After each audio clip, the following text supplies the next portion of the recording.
Ayurveda literally translates into the science of life. People have heard the word Ayurveda today, but probably because it comes from oil pulling or dry brushing, tongue scraping. These are practices that you see on TikTok and social media. Ayurveda that's practiced correctly is not dogmatic and it's not prescriptive. It expands the way you live and doesn't shrink what you're able to do. The way that I would like to eat does not actually exist in New York City. I wanted to create food that is delicious. And what I came up with at that time was any sort of dish that is absolutely delicious, that is from a certain place in the world without compromising on culture, and that is checked off in the matrix by Ayurveda, traditional Chinese medicine, and Western science, then we will serve it. Welcome to Inside the Well Space. We're so happy to have you here today. If any of you have watched my podcast before, Inside the Well Space, I sit and talk with these wonderful, smart women about things that we need to know about. And here we are today. Nidhi Bhanshali Pandya is a NAMA certified Ayurvedic doctor. She's a coach, an author, and creator of the Inner Climate Method, a transformative approach that blends ancient Vedic wisdom with modern science. Based in New York City, she brings 15 years of clinical expertise and a lifelong immersion in Ayurveda, inspired by her grandfather, a revered Ayurvedic healer in India. Nidhi is known for distilling complex ancient scriptures into practical modern-day tools. Her passion lies in empowering people to cultivate self-awareness, live intuitively, and achieve mind-body balance. Through her globally taught Inner Climate Method, and now her book, Your Body Already Knows, she helps readers and students harness their intuition and innate wisdom to achieve sustainable health and well-being while providing a systematic guide to reset their gut, hormones, sleep, and mood, proving that vibrant health and happiness are attainable for modern women everywhere. Sitting to Nidhi's left is Natasha Poniatowski, founder and CEO of Laroot World, a New York-based culinary wellness company dedicated to reimagining how nourishing,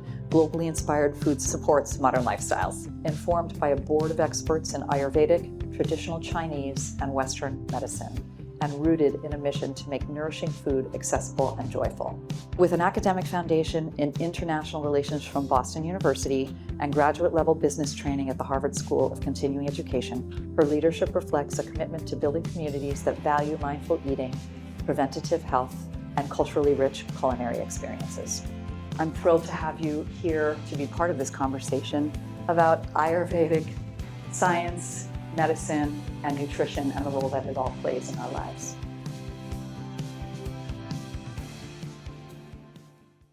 So welcome, thrilled to have you here, thrilled to have this conversation. Thank you very much, really grateful. I know that everybody here and people who get the opportunity to watch you will be so excited to hear from you both.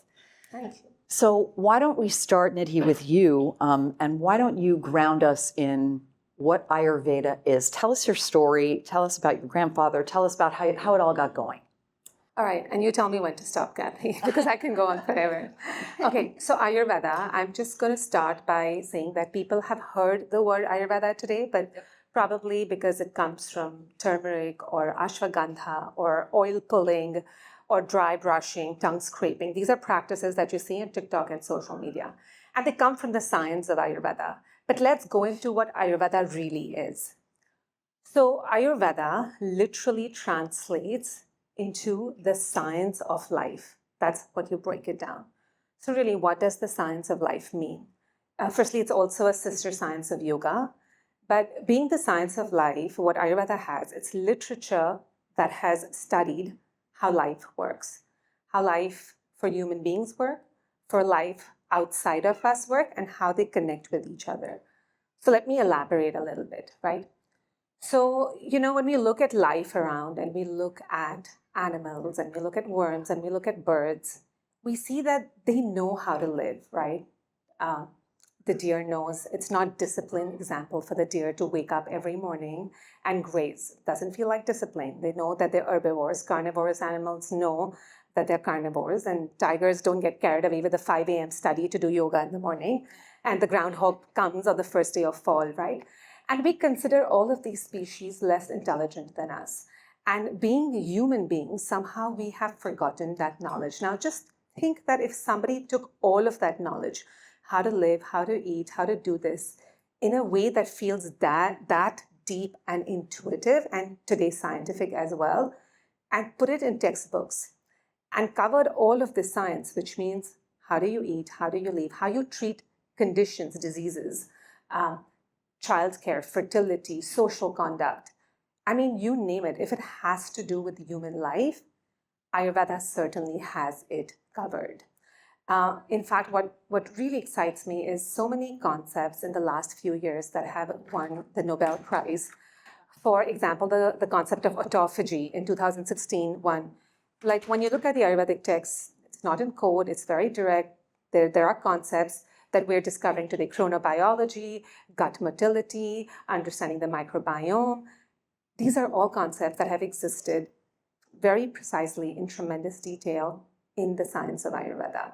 So I am delighted to be able to carry that wisdom in this life. And if you wanted me to talk about my grandfather and how I was raised with it, I can. Why don't you tee it up a little bit like that? Tell us about how you got into it, and then we're going to keep going on the Ayurveda. Yeah. And I also want to actually add, Cathy, before I say that Ayurveda can feel very daunting to people around the world when they first want to get started, right? Because they hear, hey, you have to do this practice and you have to eat like this. That's actually not true. I apologize, but it's not true. Most Ayurveda that's practiced correctly is not dogmatic and it's not prescriptive. It's very principle-based. Anybody can understand it in the world. And so it's actually very easy. It expands the way you live and doesn't shrink what you're able to do. After we go to your grandfather thing, I want to distill it down so that we can understand sort of easily, because what I understood from reading was that it almost is intuitive. When you are plugged into your body, it's an intuitive way of living. It's intuitive. Right? It's not even almost. It's just intuitive. Good. Okay, good.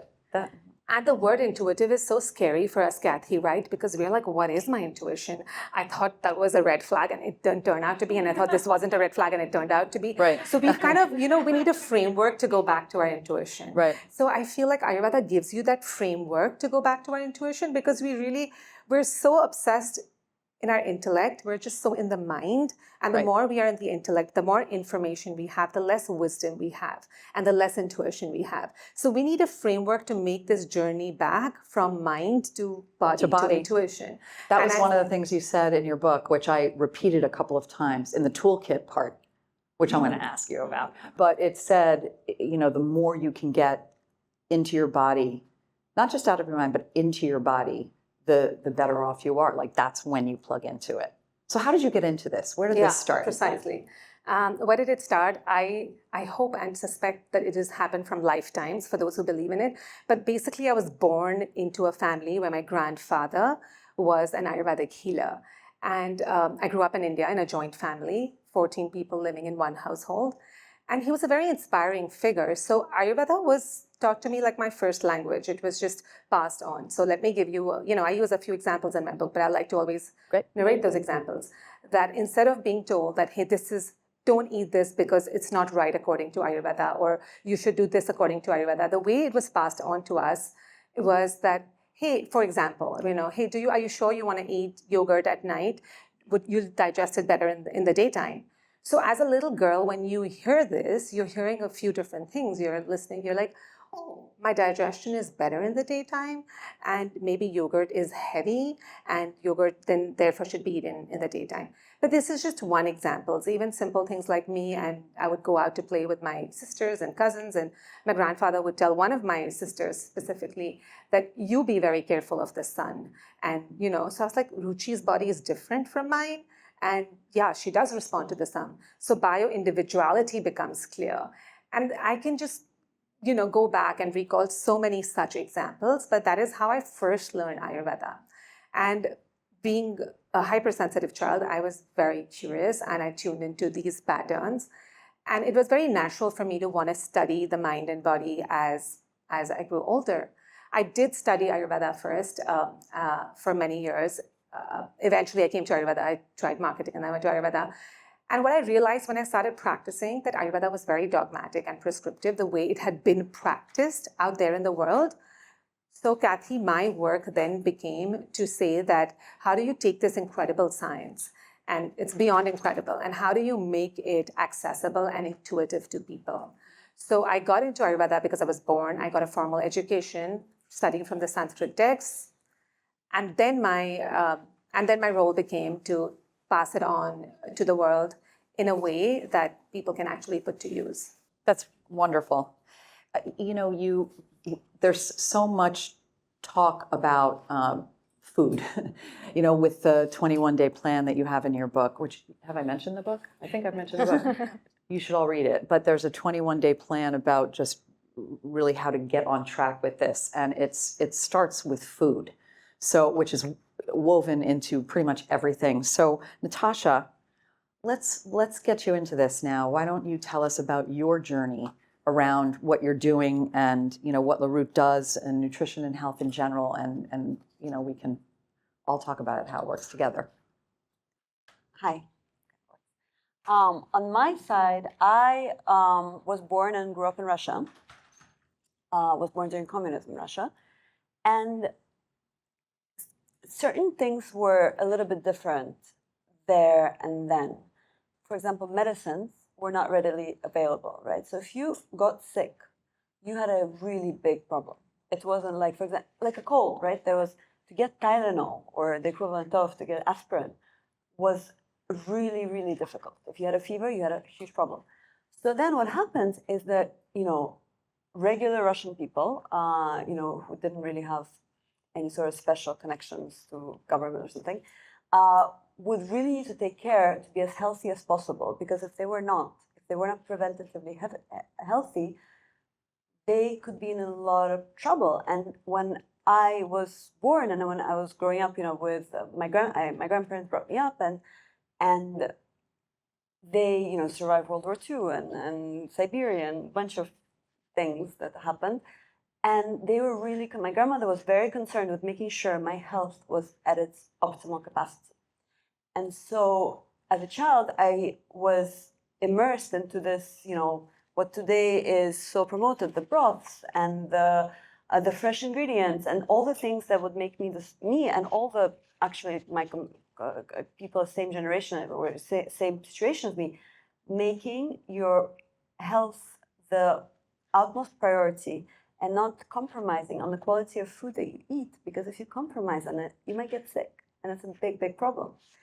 So this is just ingrained in me, and I didn't really realize it was ingrained in me, for the record. I immigrated to America, started living life like a normal person, meaning not like obsessed with healthy food and everything.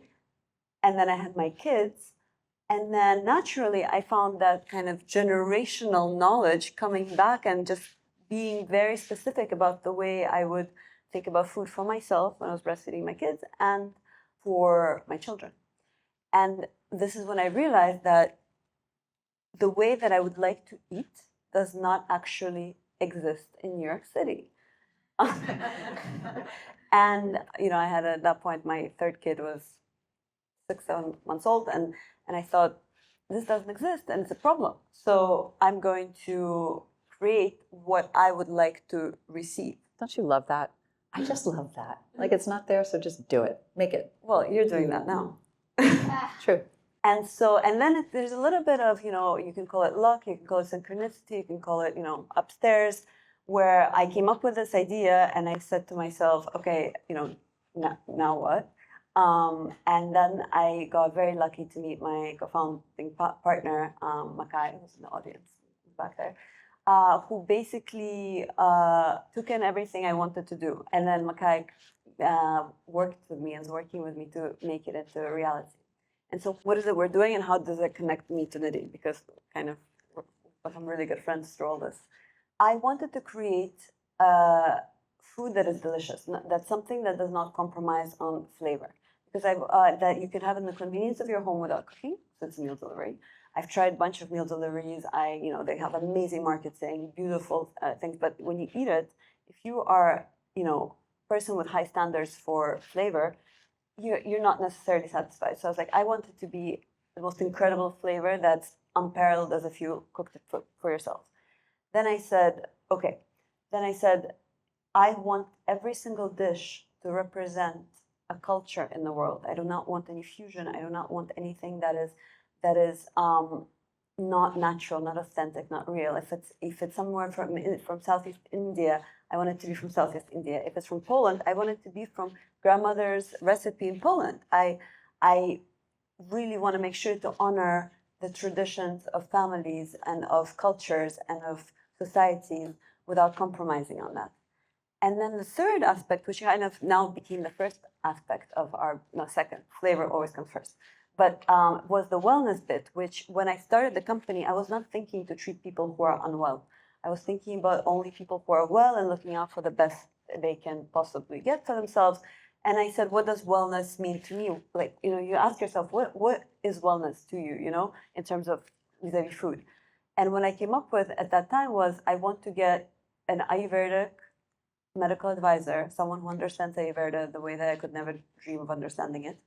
I want to get someone from traditional Chinese medicine, someone who can vet and whatever we're making from that point of view. And then I want to have some doctors, some people who study proteins and calories. And then I want to say that any sort of dish that is absolutely delicious, that is from a certain place in the world without compromising on culture, and that is gets checked off in the matrix by Ayurveda, traditional Chinese medicine, and Western science, then we will serve it.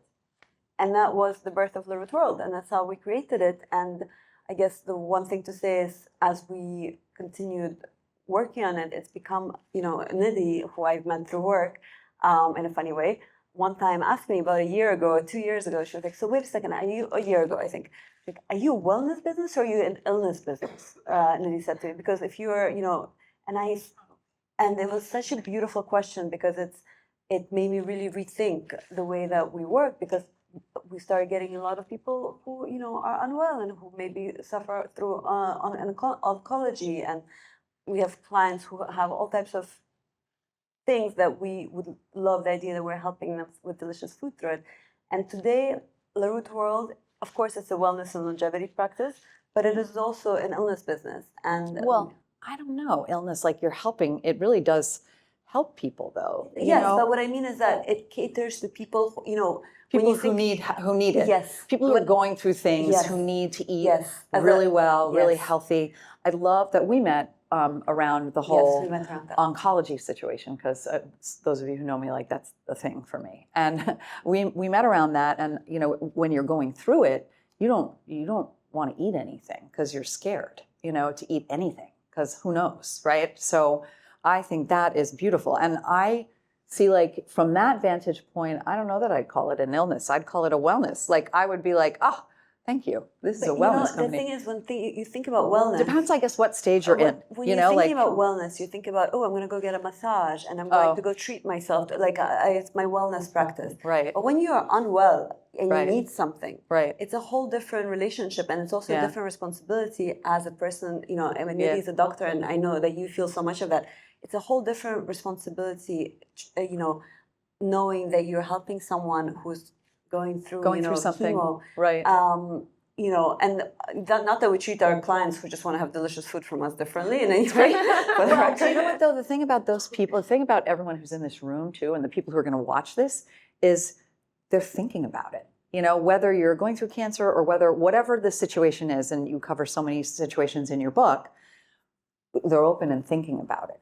So wellness, I think this is a great conversation, because everybody here wants to know about Ayurveda now. Like, what exactly is it? And what, the fact that food is so related. You talk about it when you go into the meal plan thing around, or the connectivity to food. You talk about timing, like what you should eat in the morning, what you should eat in the middle of the day, what you should eat at night. But like prior to that, you say there are 3 core principles: your inner climate, circadian rhythms, and growth, transformation, and decline, right? So I'm just seeing, like, so we have a sense of what your head is around Ayurveda, and then how the nutrition fits into it. Mm-hmm. So can you sort of talk a little bit about that? Yeah, about the 3 principles. Yeah, and then Yeah. because food fits into that, because it's like all about the timing. Yeah. Right. Yeah. Okay. So I think it's important to talk about the 3 principles, because that's what becomes your framework that brings you back to the intuition, right? So the 3 principles that in all my study of Ayurveda, that I realized that really become the core like how do you come back to this wisdom? How do I start eating like the animals do? And how do they understand? How do I understand my body? So the first principle, and Cathy, I'm going to do this with you, even though I know you've read the book a few times, and everybody in the audience, feel free to do this as well, right? So the first idea is this, that for life to thrive, life thrives on our planet and no other planet as we know it, at least in the solar system and our galaxy, at least as we know it today, because the climate was right on our planet, on Earth. And because the climate was right, single cell organisms, just naturally, no human intervention needed, we were not even around, over 4.5 billion years have grown into this full-on species, mammals with intellect. And today, when the climate is being threatened, life on our planet is being threatened. So we understand, right, just how you cannot take a seed of a tomato and take it to the North Pole and try and grow it because the climate is wrong. So we understand this, all of us intuitively, that when the climate is right, life will thrive. Now, this is outside of us. However, what if I gave you the idea that inside our body, which is now home, we know, to trillions of organisms that live inside us, microbiome, and the life of the microbiome really determines how our life goes. We first connected them to the gut, then we said the hormones and nervous system and immune system and just you name it. And we realized that, wow, we think that this is all in our control and we have these little organisms inside us. But just like anything else in life, they need a climate which is optimum for them to thrive. And when that climate thrives, they thrive and our life thrives. Honestly, no intervention needed after that. Like everything, just suddenly it's spring in your body. Let's say it was winter and nothing was happening. Now suddenly it's spring in your body and everything is coming back to order. And I've seen this multiple times. So the whole idea is, what is the climate? The concept sounds nice. So that's the first and the most important principle. And we'll do that together. So I'm going to ask you to do it, Cathy, and anybody else who wants to do. Just take two hands, take your palms, and just cup them. And then you just put the cup, just cup it, and exhale into your hands, right? Just exhale into your hands, and as suction, create a suction cup as best as you can. So what did that feel like? What did that feel like, Cathy? Yeah, warm. Yeah. Warm. Yeah. And was it, imagine if you were to breathe against a pane of glass, would that be moist? Probably. Yeah. So warm and moist, okay? Yeah. And then what is I'm a mother to 2 children, but I know you are too. So what is mother's milk? If you have to give it a temperature, climate, what's mother's milk? I would say warm. Yeah. Warm and moist. Yeah, warm and moist. Our blood, we're warm-blooded mammals. It's warm and moist. Yeah. What kind of people do we like? Hot-tempered, cold? Somewhere in the middle. Warm, right? Somewhere in the middle. Warm. Most people, even a room, right? If you're sitting in a room, you don't want it to be dry. You don't want it to be sticky. You want it to be moist. You don't want it to be 78 degrees Fahrenheit. You don't want it to be 55. You want it to be just warm and moist. So as human beings, that's why life exists on our planet, where the sun and the moon are in balance. The sun comes, heats up and dehydrates the planet. The moon comes and replenishes moisture. Our gut microbiome, do you remember what it used to be called before it was called the microbiome? Mm-mm. Flora and fauna. Where does flora? I feel like they were like Disney characters. Yeah. Yeah. But flora and fauna grows like in Florida in March, which is warm and moist. So, and as is the macro, such as the micro. So basically the climate that these microorganisms love is warm and moist. So, but however, some of us are too inflamed, hot and dry, like deserts, nothing grows. Hot and humid, like tropical condition where there is just like things oozing out and infections, etc. Or stagnant and cold. So the whole job is, how do you come back? And even how do you know that? Like how do we all know? How do we know? Walk out of here like I don't know. Yeah.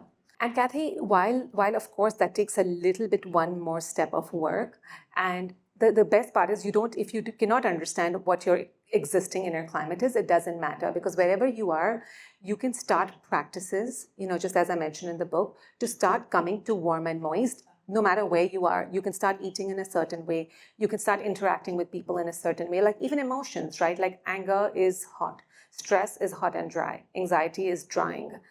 but love, gratitude, compassion, they're so warm and moist. I mean, it just like I keep finding this again and again and again. Yin and yang, the center point of yin and yang is that. And the truth is, we can bring this in everything, in every area of our life, whether how we exercise, how we relate to people, our emotions, our food. And food is one of the easiest places to start. So I basically work with people, and in my book, with how do you start living in this warm and moist place, which is honestly, And it starts with food. How all our ancestors cooked. If you look at anything, any tradition that knew how to thrive, they were doing something warm and moist, whether they were fermenting, which is a warm and moist process, they were using fats and spices, which is warm and moist, they were cooking their foods, which were warm and moist.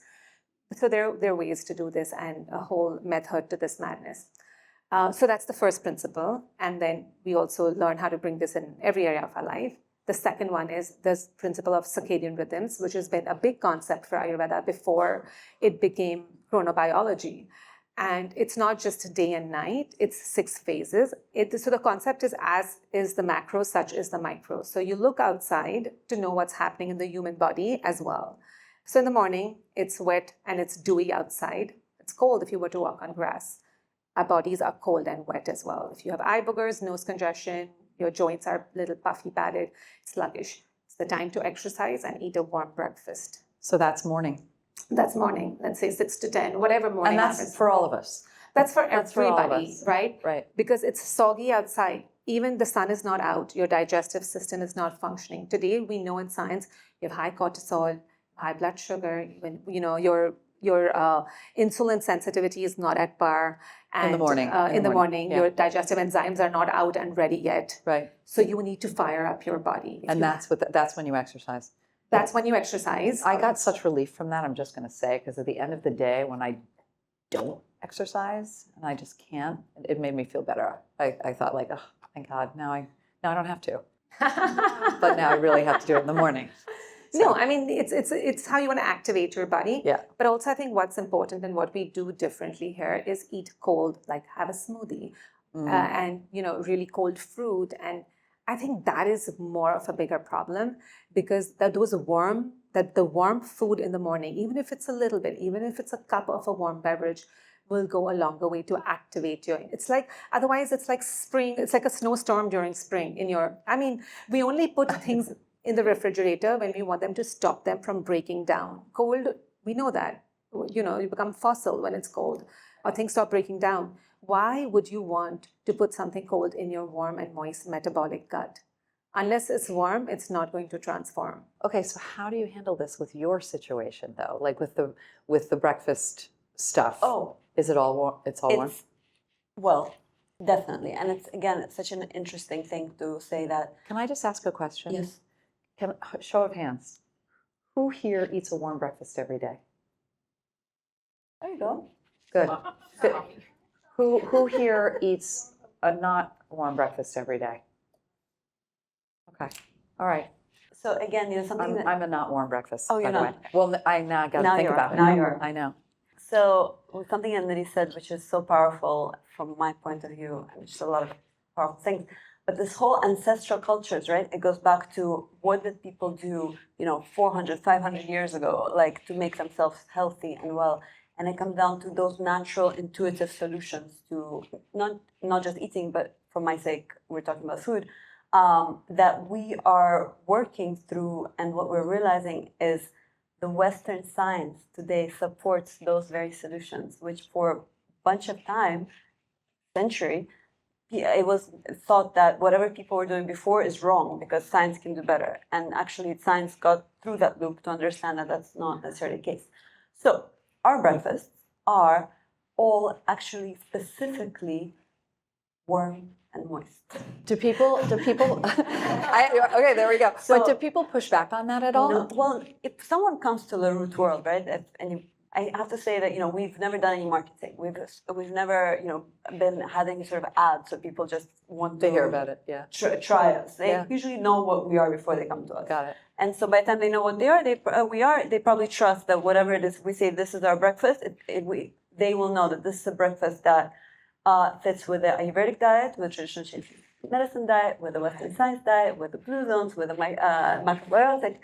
And so our breakfast today, we have three signature breakfasts. One of them is called the katemeshi, which is actually, for the past 2,000, 3,000 years, the most traditional breakfast in Japan for farmers to sustain them through the day. So everybody thinks of Japanese food as sushi and ramen. Ramen's not even Japanese, by the way, if you really get into it. But the most traditional dish in Japan, in the rural Japan, is a thing called katemeshi. Katemeshi is a rice stew, effectively a pot stew, with seaweed, with some mushrooms. So good. I think I'm hungry. And it's Warm and moist, completely yeah. soft. It's kind of like, think of it as a non-sweet rice pudding is the best way to describe it, I would say. And this is our most popular breakfast dish. We have an Ayurvedic breakfast, which was developed by Dr. Vilachan Singh, who is the founding doctor of Bana, which is the preeminent Ayurvedic spa in the world. The thing is that, so the Ayurvedic breakfast is also warm and moist. It's stewed spinach with some, squash or pumpkin. We're seasonal, right? So the ingredients can change a little bit, but it comes down to it has a little bit of stewed apple as well, because and Nidhi will probably get onto this about different, combination of tastes, how important that is in Ayurveda. So we definitely make sure to respect that and honor that also. And then we have a Nordic breakfast actually, which includes some fish and some pickles and some bread. But the bread, we right away say you have to make it warm. So it's a warm bread with some fish and some probiotics.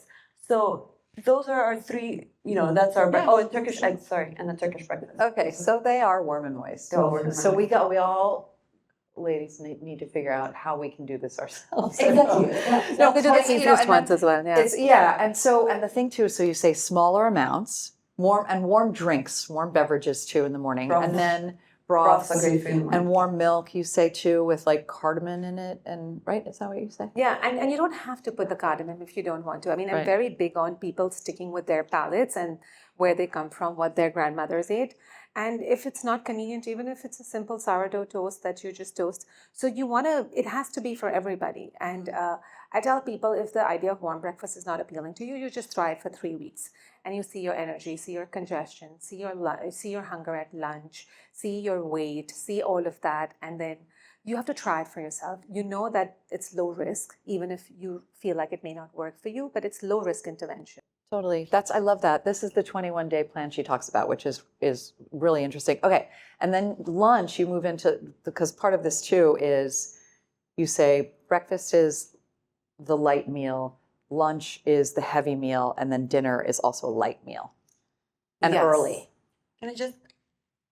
I'm so sorry. I just want to also say something that one of the most important things is the joy of food. This goes just to finish on what you were saying to you, that if you don't like it. Yeah. Because the key to this is also like if you try something and it's not you, and you're just eating it because that's what it said in Nidhi's book, you failed the test. That's not what's supposed to happen. Right. And so I just want to, it's all about finding joy in the food and having it be kind of flavors that you want to love. Play around with Sorry. it. Right. Yeah. Absolutely. If it's not going to be, and I'm very big on that, if you're not going to like it, it's not going to be pleasing to your sense and palate.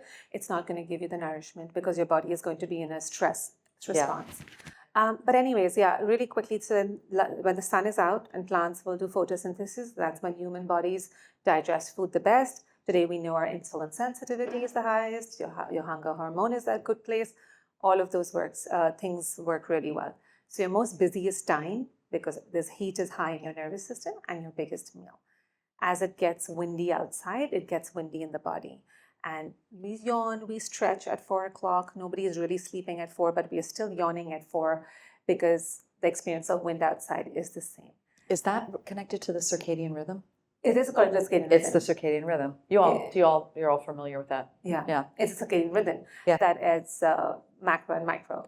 And then at dinner time, as the sun sets, our biochemistry, the neurotransmitters and the hormones in the body look completely different from what they looked in the day. They're changing shifts, like there's a shift changing that happens. And in that, your digestion kind of almost stops. We all have insulin resistance to a certain degree in the evening.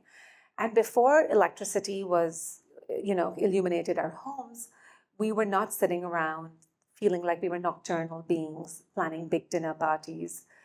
our ancestors did eat, like they ate soup or like a supper or an early dinner. So dinner is meant to be much earlier than we make it out to be. And I think that is one of the biggest principles. And then you went back the whole night. And of course, you have a period where the body repairs itself.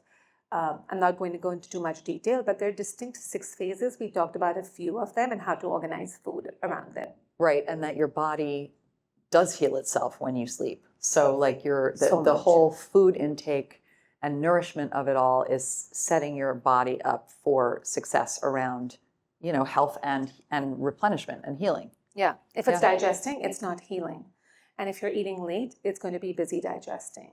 And so there's digestion that happens, your nervous system clears up, and then your body can regenerate new cells if it has the opportunity. But if it's working with food, it's not doing it. That's right. Okay, so circadian rhythms we talked about, and then you said the third core. Is there anything else about circadian rhythms that you think everybody needs to understand, just about how your body is moving and functioning? And I think you should share the morning routine thing that changed my life. let's hear it. Like that you should shower only after. Yeah. Oh, do that. okay. Yeah, that it's Yeah, life okay. changing. We're talking about just the order of how you do things, just a couple of things. If you have to take something home and start using it right away, I'll say these few things. Consider having a heavy lunch, a light breakfast, early light dinner. You can't do all 3. Make one shift at a time. Being kind to yourself. Don't try, if you're eating at 10:30, don't go to 6 right away. Bring it down. That's the first thing I'll say. Keep everything warm as much as you can, including beverages. But I think the other thing that Dash is talking about is this, right? It sounds so silly, but it's so important. And in my family, it's blasphemous to not do it this way. Even when otherwise, like my girls can have bubble tea and do all of those things once in a while. But this is like haw. They'll get a haw from their mom. And that is that you do not shower with food in your stomach. Do not do it. Why not? Because when you shower with food in your stomach, digestion is a difficult process, and all the heat needs to be concentrated there. The blood rush is there, heat, all forces get together in your body to digest your food. Now you've gone into the shower, and now your body has to do this new thermoregulation. Heat leaves the gut. It's left undigested. I mean, we all know that coming out of a shower, how your body has to suddenly adjust, and in the shower. It's not saying, oh, now we finished showering, let's go back to digestion. It doesn't do that. Now that digestion, it's toxic waste. It creates oxidative stress in the body, and it's gunk. So they never do that. And the second thing that you don't do is you don't exercise with food in your stomach. You don't exercise with food in your stomach because it's the same exact logic. There are some other practices which I'm sure we'll get to that you can do, which become food without actually eating the food, and they're very important, and we can get to them at some point. So this is all. If you to take nothing else, you want to just take this much and give it a shot and see what it does. I think that's so interesting, and it might be a new thing for many of us. I don't know. How did it feel like for you? Yeah, so I read Nidhi's book, and it was, I will also say everybody needs to read this book.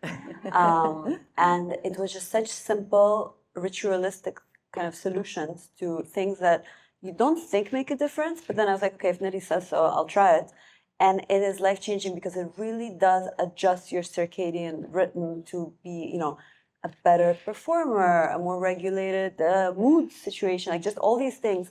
And for me, what that meant was, waking up with, I always woke up early, to be fair. I'm sure you guys all live in New York. I'm sure everybody it can be a late riser in New York, realistically speaking. But, waking up kind of with the sunrise, not eating until I have exercised and showered, which for me before it wouldn't have been, maybe I have a little breakfast and go exercise in a bit, and just whatever, that combination. But being very stringent, if that's the right word, about that combination of you wake up early, you exercise if you are exercising, you shower, and only then you're kind of allowed to go and have your breakfast, and have that breakfast be smaller and warm. And was natural for me. It made it different. Yeah, but it was small, like the food portion of Nidhi's science, we were fully aligned from before we met. It's these little non-food things. Yeah. No, not even the size as well. To be fair, just naturally. Yeah. But it's that the fact that you don't eat before you exercise. Yeah. It's so small, it's tiny little things, but it makes in a the end, difference. it's Massive massive change. difference. Yeah, Okay, massive change. this is good to know. These are good things. But I do have to ask the question, can we have coffee before we exercise? Okay, my It's answer warm. It's warm. You should be before you exercise, I would say you want to create a gap though, because you have that coffee is a nuclear blast in your system, and then you're like creating more heat in your system. Okay. So you want to bullet it. You want to put some milk, make it a cappuccino if you can. Yeah. Put a cardamom pod, and then you give it some time for it to settle in your system. Okay. That's what I would say. The reality is that one should not have a coffee on an empty stomach. Oh, well, see, And there's so- the conundrum. I think if you choose to exercise, the day that you choose to exercise, probably coffee should come after breakfast as a total reward for the whole process that you just did. However, if you're not exercising, you can just have breakfast and have your coffee. Cathy's like, I'm not exercising. From tomorrow. No, I'm kidding. no, I'm kidding. I am. No, I'm kidding. I'm kidding. gonna Yeah. stick with it. Okay, then the third core principle is growth, transformation, decline. Yeah.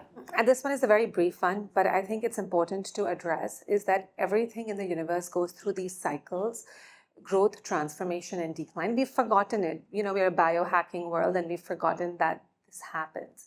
So, for example, a fruit will grow, then it'll transform and ripen into its full form. And then if you don't eat that fruit, it'll decay. The same thing happens in the year, right? There's winter, nothing is growing. Spring, things will grow. Summer, they'll go to the full transformation. And then again, fall, they'll go into their decay. This happens to cells in our body. They grow and then they start their metabolic function. Mitochondria becomes active. And then they will shrink and they will die. And that's what happens. So it's important to understand this because firstly, it creates an understanding. Each of these phases everywhere looks different. Growth is more juicy. Transformation is more hot. And decay and decline is always drier. So of course, I go into details to explain this. So there's a micro understanding of how these phases look. So even if you're working with a child and the child is 0 to 13, it's the growth phase. There'll be more mucus, there'll be more fluids in their body. Transformation is more heat-led. So what happens? And then our bodies dry, and then they die. That's really what happens. And it's a beautiful cycle of life that nobody is spared from. You can still enhance it, but nobody is spared from this cycle of life. But understanding it, and understanding that this is just what happens and you make room for new life, just as that's what happens in your body. Your cells that stop functioning, they get thrown out. Because if they stayed in your body, that would be disease. And as human beings, the same thing happens to us, but how do we enhance each of these periods? So I talk about that as well. And then these three kind of create a framework to start living in a certain way, which is easier than it sounds right now. Mm-hmm. Actually, I mean, it sounds big, right? Because we're just talking about it sort of top line, but as you lay it out in the book, it really does sound, doable. And what I love is you say, you do not have to do this all at the same time. Like you can do little things here and there to just make changes that feel good, that feel good. You talk about, obviously exercise that we talked about, you talk about sleep, and you talk about mindset and relationships. Can you sort of talk about how that all factors into this? I just want to give you the overarching understanding is that the goal is to continuously be at a warm and moist place, right? That's the state of flow. And that is compassion, gratitude, love, present moment. That all feels warm and moist, like a hug. And is also, so without going too much into it, it's the active practice of identifying when we go off. So for example, triggers feel hot and dry. You're stuck in traffic, you're getting late. Sometimes we freeze and that feels cold and stagnant. And kind of understanding that and then using tools. I'm not going to go into a lot of the tools unless you wanted me to, but there's a lot of tools that you can actually come back at a physical level, like in a somatic way, to come back into that warm and moist space.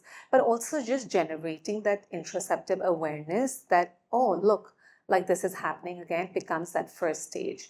And then the minute you're become this chaser, seeker of warm and moist, it becomes easier and easier and easier. And instead of looking at everything with a new lens and fragmented learning and basically everything can be worked through the same framework. But yeah, there's a lot of work that we can all do in mindset and relationships, and I kind of lay that out in the book. Yes, that is terrific. Oh, you know what? One thing I would love for you to talk about is the whole concept of oiling. Yeah. I think that's important because that's, again, something that you can actually take home. It's actionable and you can do today. And it is just incredible. I mean, I personally think it's the biggest thing that we will talk about in the next 20 years. I mean, more than the icing and the protein and everything else that we've ever talked about. Oiling it's a time-tested practice. Once you start, you don't give up. So what is oiling, right? So the practice of oiling is this. Ayurveda loves oil. The word for oil in Sanskrit is sneha, which is the same word for love. Love and oil is the same thing, the most loving practice. So we oil everything that you can on the body. So the practice of oiling your body before you go into the shower, or ideally even before you exercise, goes a really long way beyond you can imagine. And I want to give you the few layers of benefits that it does. Because you can literally just go to Trader Joe's, buy a bottle of lemongrass coconut oil, super easy, it's pump, use it instead of a moisturizer, use it before you shower. So what oil does is when it goes on your skin, it's lipophilic, which means that your skin is lipophilic. That means the bacteria that lives on your skin, the good guys, they eat oil to survive. So you're giving them food, which is stripped off in all this air conditioning now. So that's first. But also when you're massaging yourself, you create lymphatic drainage and you kind of move your fluids. You also nourish your joints. Vitamin D is a fat-soluble vitamin. So applying oil on your body, it was a common practice when we were growing up in India, and the babies, they're like massaged the hell out of their bodies, like really with all this oil, and then they're kept in sunlight. And when I was a young girl, I was like, why are you doing this to the baby? And the babies were happy somehow. They said, because their bones will become stronger. At that point, I didn't to get it, right? But today we know that vitamin D is fat soluble. Its self-touch promotes oxytocin in the body, touch, any kind of safe touch. So that's nervous system regulation. In Ayurveda, we call it the ultimate longevity practice. But here are the two most important benefits of this, right?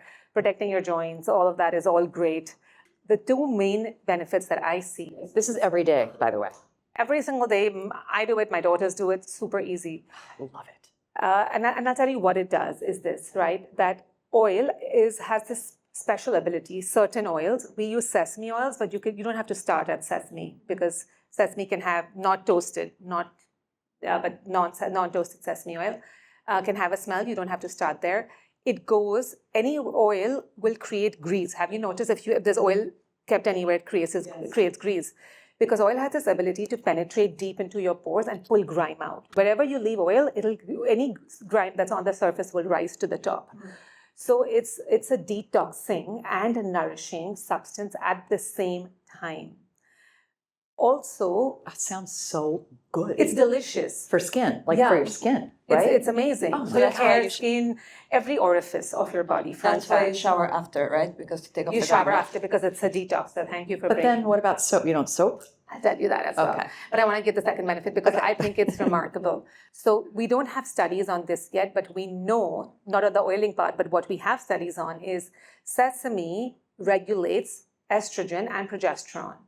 And HRT, right? We talk about HRT, and I feel like it's an ultimate HRT practice, right? And I mean, of course, the West hasn't recognized this enough now to do studies on it, but I think it's a matter of time. And it is. Once you start doing it, you will notice such a difference. Can you just say that again? Wait. Yeah. It regulates estrogen and progesterone. And progesterone. Yeah. The topical. No, the sesame seeds. What we know today is that sesame consumption, if you look at sesame seeds, consumption. Okay. the sesame consumption, but the studies, what has not been done is to study the role of sesame when you apply it on your skin. Topically. Got it. Okay. Right? But I suspect, and I can say this, I suspect because there are no studies done on it, but I know that it does help to regulate your own hormones. In a very, and you'll feel it almost instantly. So that is the oiling practice. So hair oiling, body oiling, start with body oiling. If you don't like to oil your entire body, oil just the joints. And like Tash said, you want to do this before you shower because it's a detoxing practice. What also happens is that you realize that your body will suck up all the oil because we're living in these temperature controlled environments. So you may not need soap. If you want soap, you can use soap, but really it works better than a sanitizer in your body. So I know that during the pandemic, sorry, don't judge me, but I didn't mask and I did not sanitize. I told my daughters, like, no sanitizers, they're banned. And we didn't get sick. I didn't get use sick them either because I was scared of the toxins. Because you know it. You feel like something's wrong. Like my hands are so dry. Nope. And that'll get you sick. It'll kill the bad guys and the good guys because that's what these antibacterial things do. Okay, so as a take-home, oil. You said you can get it just at Trader Joe's, or what do you suggest we all go out and get? Because I'm going to go do it. Just because it's the easiest to start adopting the practice, you want to get the lemongrass coconut oil from Trader Joe's. You like it, you move to a little bit more. Then you get sesame if you like that. You will like it. Because of the odor, is what you're saying. You don't go to sesame first. You don't go to sesame first. You don't go to sesame first. Okay. You go to lemongrass coconut oil from Trader Joe's first. Okay. Then you graduate. Do you put it on your face too? Face, you can do different stuff. I mean, I would only use oils on my face. Don't use soap on my face at all. Okay. Oil cleanser, facial oils. Today there's 100 in the market out there. Fine. It's become a fad. It's become a trend to have face oiling, face cleansing, oil cleansing. So then there's a lot out there. There's saffron-based ones that you would use for your face. Saffron is anti-aging, collagen boosting, all of those great things. Okay. Then once you're done with the lemongrass coconut, and you want more, you get sesame, expeller pressed, cold pressed sesame oil, organic if possible. And then when you're done with that, then you can find an Ayurvedic herbal oil. But that's the graduation. You have to work up to it, your skin. You have to I get your think skin. it's easier. I think it's easier. Your Okay. skin might take it, but that's easier. What have we not covered that you think is really important that we cover before we open it up? I think this is a great place to start, even though I want to just offer one quick practice. It's a practice, sounds going to sound crazy, but I'll tell you before you hear it from somebody else, because I want to do it right before it becomes a fad. Is putting 2 drops of a certain oil, and I can give you the name, in your nose. Okay, sounds bizarre. You can do this every single day, and it's a complete game changer. It's a tried and tested practice. It's called Nasia. Nasia, spell it? Yeah, Nasya. Okay, Nasia. Nasya. Where do we get it? Amazon. They have a traditional Ayurvedic oil for the nasal. Online. Yeah. And Okay. then there's a brand that I really like in the US. It's called Right. Atreya Herbs. It's a little tricky, but let's talk about Nasya first. So your nose is one of the only places where there's no blood-brain barrier, which means anything you put in your nose, and a lot of studies are being done today, your brain has access to. It's only 2 drops. And from opening up your sinuses to you not getting sick suddenly, to having less allergies, to having better cognitive function, this practice goes a long way. If you do end up getting the book, you'll read about it. But otherwise, you want to just remember Nasya. And yeah, there's certain brands, and you'll find a good one. Do it. We're going to do it, and then we're going to have another one of these, and we're all going to report back on what we've done. We good? Okay. Yeah. Questions. I'm going to come with a microphone. She asked first, but you're next. Hang on. Nidhi, I started following you during COVID, and you inspired me to become an Ayurveda specialist. Oh, It's like I'm meeting a celebrity. Question for you. There's a lot of talk going on about castor oil, and you mentioned sesame is good for joints. What is your take on castor oil? Yeah, so, and the best part about Ayurveda is it can look at any substance in the world, and it has a lens of how to evaluate it. So if you use it wrong, even turmeric is not Ayurvedic, and even chocolate can be Ayurvedic if you use it right. So castor oil is mentioned in the text, but even if it wasn't, we would be able to look at it. So we use a lot of castor oil for conditions of the pelvic region. So whether you're bloated, for postpartum, delivery, back pain, castor oil has this ability to directly go there, like just bypass everything and go to your pelvis. In a lot of traditions, when people they're going for their labor and delivery, they do castor oil. So it depends on what you want to use it for. If it's a pack, you can use it every day. But if you're taking it internally, you don't want to abuse it. It's actually a roll, and for bloating, do you just put it on your stomach? A You can roll do for it every bloating on your single day. stomach, she asked. Every single day, you can do it every single day, and you want to just move it clockwise and move it downwards, clockwise and downwards. Thank you. Okay, Jen. Hi, thank you both for this wonderful presentation. I have a question for the breakfast. What would your thoughts be for somebody that might be doing intermittent fasting? But the idea of a small warm breakfast sounds so nice, but my head is stuck in intermittent fasting. I talk about the fasting, you talk about the options. Yes. So we were meant to be intermittent fasters, but not in the modern sense. We just didn't eat after sunset and we started eating at sunrise. So we've been our ancestors have been intermittent fasting. That is the level of intermittent fasting, which is great and healthy. For anything more than that, and if anybody is depleted, I wouldn't recommend. Now I'll pass this to Tash. I will add that through my conversations with some incredible doctors from all schools of thought, I have learned that intermittent fasting works amazing for men, and it is not as good for women vis-a-vis our hormonal systems. And so, in general, I think intermittent fasting, when it goes to like 16 hours, is something that is, I would say, anti kind of Laroot methodology, right? But then again, if last time, if you had dinner at 6 p.m. and you have your breakfast at 8 a.m., because you already exercised and showered and meditated, you have officially intermittently fasted. Right. And at that point, a warm breakfast is, and at that point, funny enough, and this goes, it's just kind of natural. If you have had your dinner and at, let's say, as I said, 6 o'clock, right, a kind of idealish time, and you've slept the night and you've done some activities, by the time you get to breakfast, you don't want the big breakfast. Your belly has kind of like shrunken, and at that point, you just want something comforting and warm, and then it kind of open up the appetite. So that's where like the smaller warm breakfast plays perfect part, because it prepares you for your lunch, which then it can be a larger on kind of more intricate meal. Yeah. Did you also want an option? Is that what you're looking at? Yeah, I mean, I think some of the options that she said, but even a simple porridge, right? Or like oatmeal, if you like that. Roasted sweet potatoes. There's just even like conventional options. If you go and look at what's out there, just as long as you're keeping it warm and moist, and which means you may put a spice on there, make sure it's fresh and cooked currently. And I think this just, Cathy, because you asked me if there's anything else that's takeaway, and I'll just say it in one sentence. Like Tash said, right, women's bodies are different from men's bodies. We're juicier. We're meant to keep it that way. Can I just say one thing that I learned about women's bodies being different?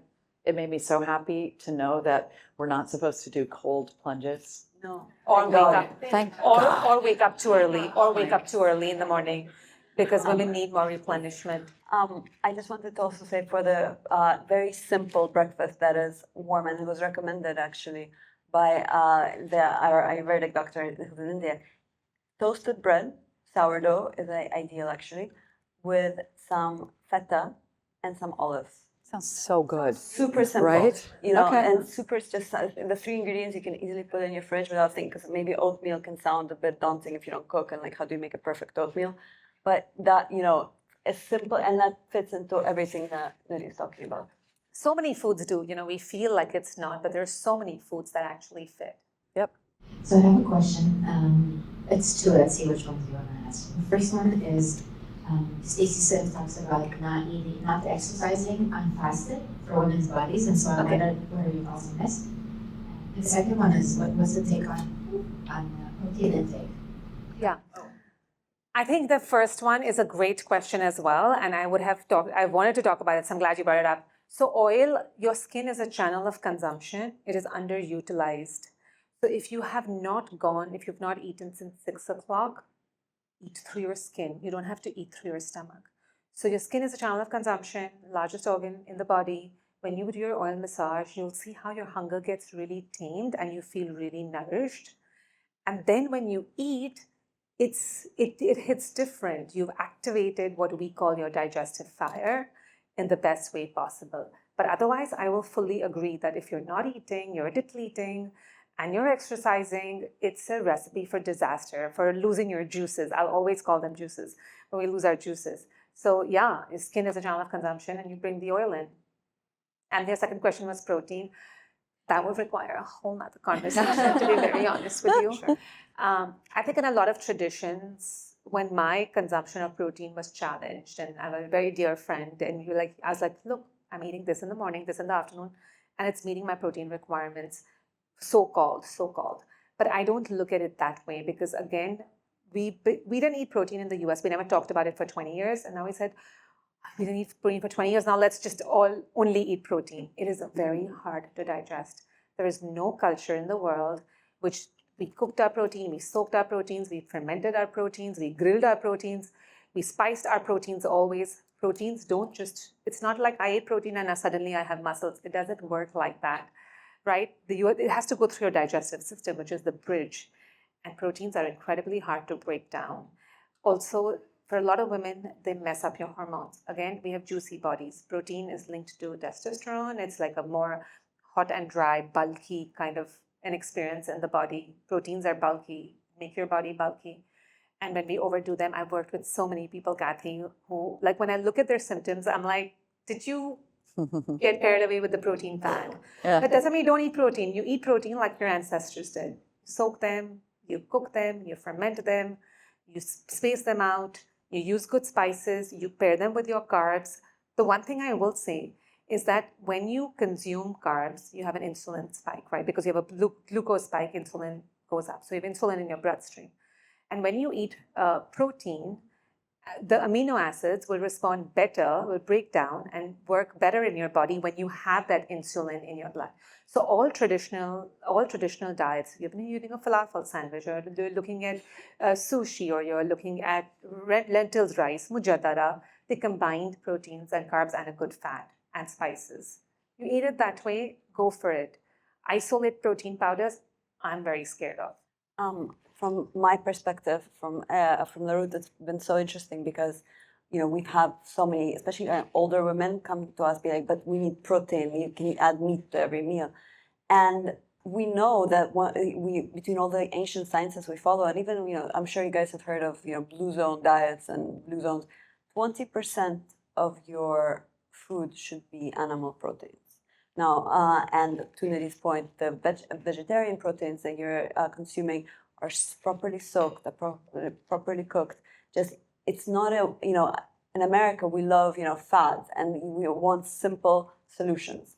Simple solution is you need turmeric. Here's a capsule with turmeric inside.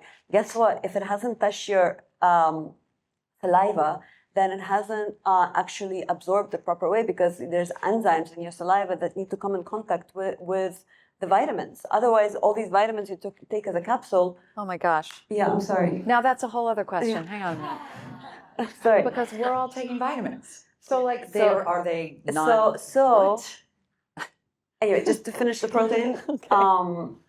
Balance, I think, and that's the premise of Ayurveda's soul, right? That balance out your body. And if you're having meat 3 times a day, because that's what Instagram said, there's no way you're going to be balanced. And it may be great for your muscles and maybe in that moment, that stuff. But then just, if you're thinking about true longevity and true health, the way to live, God bless, to have a very long health span, not just lifespan, but health span, is to be able to live through balance. Love that. And I was having a conversation with them a while ago, and I asked about protein powder, and both of them were like, no protein powder. So I cleaned out my cabinets. I was like, no. And it's gone. Yeah. Not that I ever used it much, but just the idea of it, I was like, I need protein and I can't eat that much protein. So how do you do it? So. And then the vitamin bit, it was really interesting because for me, it's the same. It's always been natural to get vitamins through food, through eating good food. You're healthy, then you don't need anything else. It comes back to knowing your body, and your body already knows, as Nidhi's book. If you know your body and you feel it, you know what you need. You know when you're doing something extra that you don't need. And, taking, 10 capsules a day, if you are well and you do not need it, and this goes different to people who are deficient in some, I'm just talking about someone who's a priori kind of healthy and just wants to think about extra wellness. That extra wellness, I am, and Laroot World, my company, are huge proponents of getting that specifically through your food. And I always felt that until some doctors told me that if you don't get it through your food, you don't absorb it the same way. I believe that. Well, you know it. So you had a question. You had the mic and I took it away. You emphasize the importance of oiling the body and then showering after. Yeah. I know oftentimes I've seen people apply oil instead of moisturizer on their body before they step out, especially in the wintertime. And what I tend to do very often is I've noticed that a lot of face serums have oil in them. Instead, I've started putting coconut oil on my face before bed instead of using chemical-based face serum. It's worked wonders for me in the wintertime, but my mom always says, no, you should not put oil in your hair and face before you go to sleep. So I'd love to know your thoughts on that. So I would agree with your mom in terms of coconut oil. Coconut oil has very thick lipids and it cannot penetrate as deeply, right? So yes, it'll on the surface, superficially, it'll moisturize really well, but it's not going to go and break down. Your body cannot metabolize it as well as some of the other oils. And I think if you grew up in India, that's a big thing that they told you, don't sleep with coconut oil in your hair because you're going to get sick, and don't put it on your face because it's going to clog your pores. So I heard that growing up myself as well, and now I understand why after studying Ayurveda. So I wouldn't use coconut oil, but oil on the face is OG, like Ayurveda. You have to do it.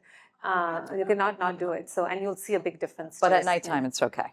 Nighttime is okay. Daytime is okay. You will wash off it you'll wash it off on your body. Your face works different. The metabolism works different, and you will use, like for some people, we have lost, the skin has lost its ability to metabolize substances for a lot of people, and I have seen that, which means that they feel like they put oil, but it doesn't get absorbed very well. And these will be typically people who don't sweat well as well. Their pores are kind of clogged and blocked.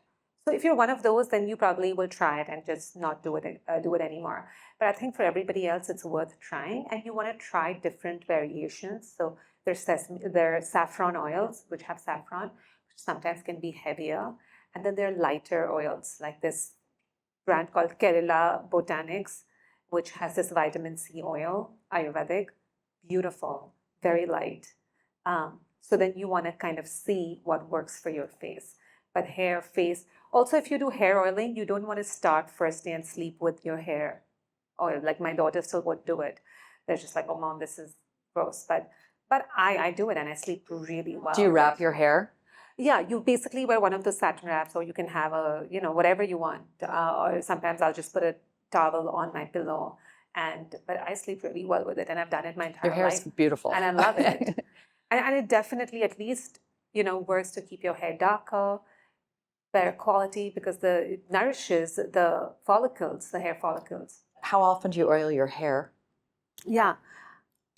I know, and there's some people from my nutrition class, and they saw me fill the oil yesterday. I don't know if you guys remember, but I was like sitting with all oil in my hair. But I do it at least twice a week. And how long does it take? How long do you leave it in? Sometimes, if I've not gotten a chance to oil the previous night, I'll do it in the morning and I'll leave it for 3-4 hours. I can even leave it up to the whole day and night, like do it in the morning, keep it all day, sleep at night, and wash it. The one thing I will tell you is when you're going to wash oil out of your hair, it can feel a little tricky. So you want to use either a rice water wash, where you just soak rice in water, discard the rice and use that water and just use that as a rinse. Or you want to use, this is more technical, the gram flour as a certain kind of base. But rice is easy. Most people have rice at home. Just soak rice, because that will clarify the oil, and then you actually don't have to do a big shampoo after that. But you can shampoo. Yeah, and then you shampoo after and then that. You shampoo. So you can use the rice water first, rinse, pour it on your head, and then you can shampoo with a little bit of shampoo. Okay, Hans. Mike, I have 2 questions. One is, where are you on cold water? Everyone says to have cold water with lemon in the morning. That's one question. And then my other question is about fruit. Is only warm fruit? Where are you on grapes and apples and oranges? If fruit is in season, whatever fruit, and it's seasonal, please eat it between 10 and 4. Not the first thing in the morning, mid-morning snack, mid-afternoon snack, amazing. Go for it. Fall months, getting colder, you want to start stewing your fruit. Winter, my family, we don't do fruits at all. Now my younger one she loves fruit, so now she's been coercing me to get a little fruit. For years, I didn't do any fruit at all. Kids keep really well winter, they don't get sick. What do you let her eat? In the winter, they eat everything. No, your everything. daughter, when you're letting her eat fruit, what fruits are you letting her eat? No, then I'll at least, I mean, she loves blueberries, so she's dreaming of blueberries all day. and so she gets her blueberries, grapes before the season turned. So anyways, and the first question was about cold water. So even those who prescribe warm water with lemon. Again, I just want you to try not doing it and seeing that we know that we refrigerate things. Like cold will stop the breakdown. That's not what you want to do in the morning. You don't want to stop. Your enzymes are just waking up. You don't want to say, hey, go back to sleep. So your body cold constricts all the channels in the body, takes a long time, doesn't go as quick, and you end up drinking a lot more cold water. Hot water, you'll do sip by sip, and you won't guzzle it down, and you'll metabolize it much better. People don't realize that water needs to be metabolized. It's not that you drink water and all your cells bloom like flowers. That's not what happens. So you want to try it. Ideally, I would try hot water with a pinch or two of ginger powder, not fresh ginger. Oh, good. That's interesting. Okay, question. So I think women, and I think we know this, women are very prone to chronic inflammation and autoimmune disease. Once we've done basically all holistic practices, but we haven't been able to regulate our nervous system, how do you go about doing that? And what is the importance of that? So I think that is a good question. It's a broad question. I do truly believe that, okay, I'll tell you one of the tools that we didn't talk about, which work really well, because the practice is doing something and consuming food is doing something, but we forget the being aspect of it, and we're doing, and that leads to a lot of heat in our nervous system. I am like this breath lover. You can, while we can't go into too much detail, but even just practicing exhalations, we're inhaling, and that sets our body on fire. It's literally sympathetic fight and flight every time you inhale.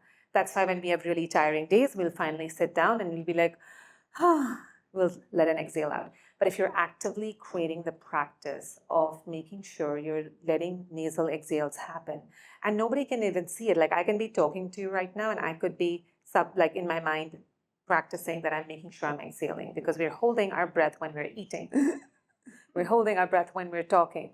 So you want to just do that and then play with your breath. Of course, it's a long answer, what you've asked, but I do believe that when you combine the being, like spending time doing nothing, which I now call Newtoning, just being under a tree waiting for the apple to fall. Newtoning. That's cute. It's very important because most epiphanies happen then, and connections are made then, and some of this. I believe me, the worst, you think you'll never get better, but I've seen people change. So there is a lot of hope.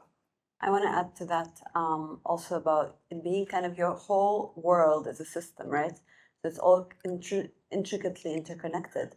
So these kind of little things that, Nidhi talks about, if you step into them, then you will find that even a couple of days later, you are feeling better. And I personally so I try to do all the stuff as my work, but yet, I have 3 kids, I have a startup, I have a life. So, things get kind of crazy. And a couple of weeks ago, I went away on one of these longevity retreats, Shah in Mexico. And there it's also very Ayurvedically minded, goes very much aligned with my point of view and our point of view on health. And in there, the food was done according to everything Nidhi has told us. And then the circadian rhythm was respected because, you had dinner at 6, you had nothing to do. You had to be in bed by 9. You could not get... So good to me. Oh yeah. My God. And so what happens is that after 3 days there, I've realized that I was so rebalanced just from being able to go to sleep 3 nights in a row at 9 p.m. from eating, everything, everything we spoke about, from doing exactly that for 3 days. In the moment where it feels like the nervous system is just not coping, just taking that break from, whether it's social life or work life or whatever, and just letting yourself have giving yourself that permission, including you to it. Giving yourself, by the way. Okay, we're going to take one more question, and then you can come talk to them. Thank you so much for this. I wanted to ask, how does circadian rhythms change over the course of the year?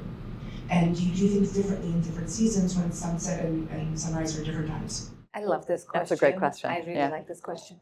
So there is an exogenous clock and an endogenous clock, right? So there's our body is trained according to the sun. You all know sun hits the pupils and then serotonin, melatonin, all of that happens.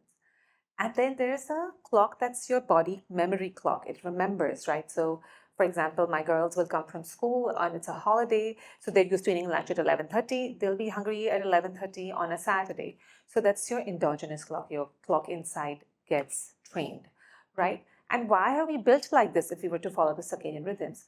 Because when seasons change, the memory clock will kick in, which means that if you're in Iceland on a summer solstice, doesn't mean you'll be awake for 24 hours because your memory, your body will have the memory of like sleeping at night because your endogenous clock will remember what to do. So even though seasons change, your clocks look similar. I'll tell you the two differences.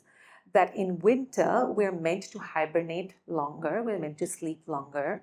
That's why very fatty foods, your digestive system, microbiome changes, we eat, your body produces something called brown fat, and you sleep longer in the winter, which we're not doing anymore, but we should. And then the summertime, if you're in a really hot country or really hot weather, you're supposed to take an afternoon siesta. You essentially have 2 circadian cycles. So your body gets depleted by afternoon, you take a nap, like if you go to Morocco, and the siesta is a real thing in really hot weather. And so in the summer, then you would take a little nap and you would start a cycle again, and then you could sleep a little bit later, a lot later. But that's only in really hot summer, in a really hot place. Otherwise, your body internal clock will pretty much trump and remind you to not wake up in Iceland one day and sleep for 24 hours or stay awake for 24 hours, winter solstice, summer solstice. Wow. Okay. Clearly, we have a lot to talk about. This has been phenomenal. Oh, thank you. Really for having phenomenal. I want to thank you both for being here and for sharing your wisdom and experience with us. I want to thank all of you for coming and bringing such great questions. Our next Inside the Well space will be April 15th. Invitation will be going out next week, and it's a wonderful combination of our Lois Lieberman, who's here in the room. She's a phenomenal lawyer who's been on the podcast before, partnered with Dr. Christine Cocchiola, talking about divorce and the legal system and children and families and how women can navigate that.